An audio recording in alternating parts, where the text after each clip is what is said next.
What is up, everybody? Welcome back to RC's Gateway to Comics. Today we are going to be taking the next step in the idea creating process. And I know that the previous video was deciding character roles and how they're going to influence the story. And today we are going to be sort of very briefly jumping into the process of naming a character. So I'm going to start off with an example from my book, the Red Sky series. That's a series of 5 books about a pirate crew sailing the seas to try to gain notoriety and fighting against various different magical creatures. All the while, there's a romance between the pirate captain and the daughter of a commodore. So, with this story, I tried to make the names for the characters fit them both societally, if that's a word, and also make sure that it's made sense in that same time period. The year that this takes place is like in the 1700s, and there's a variety of different types of people in this story. There is the pirate crew, there's a more distinguished Commodore and his family, and there's also magical beings. So I had to keep all of that in mind whenever I was creating names for these characters. Now, the pirates, obviously, I'm not going to have them be like grandiose names, so I wanted to make it seem like there was something that, like, there's a little bit more grunge to them, and there is not necessarily as much grandeur to their names. I mean, some of the names of the pirate crew are like PD One Eye or Ripper or Coral Jack, and they're more like nicknames, like because the crew doesn't really see themselves as like noblemen. They don't really care about having proper names. They are pirates. They can be known by nicknames. I mean, Edward Teach was known by Blackbeard, and people know him mostly as Blackbeard because it's a nickname. It sticks with you. The main character of the story is named Riggs. The real name is Robert Briggs, but even in the story, the crew calls him Riggs because they say Robert Briggs is too dignified for him. And for 99% of the story, his name, for all intents and purposes, is Riggs.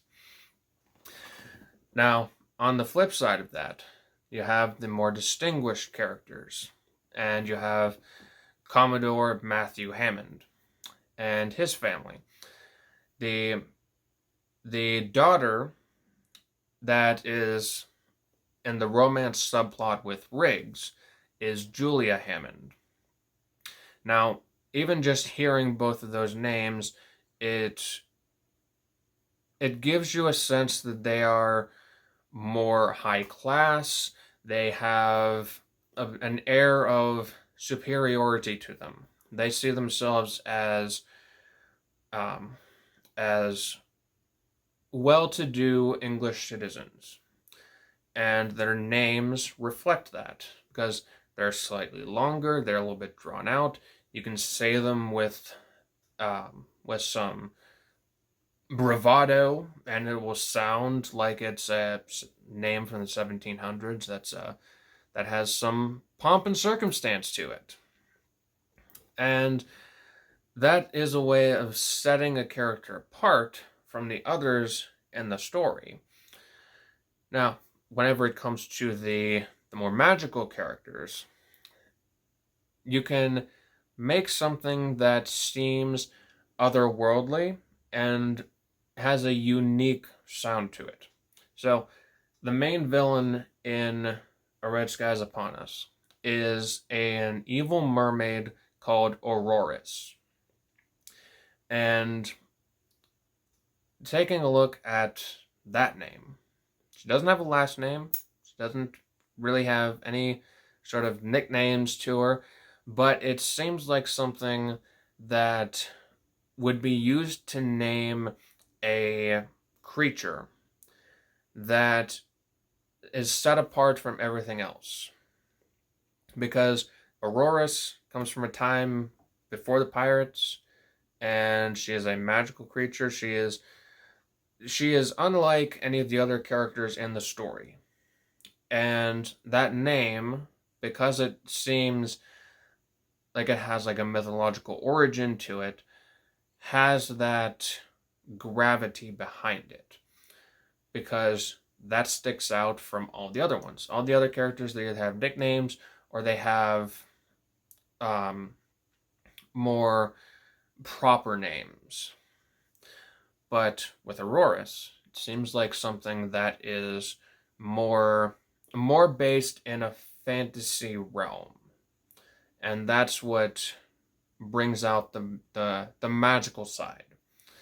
Now, if you wanted to get into like the meanings behind names, then you can always go on to like something that I personally do for other stories is I can go into like baby naming websites and look up say boy names that start with M and mean strong, and I'll use that to name a protagonist who is very stout-hearted, and he kicks ass, and he's a leader in all ways.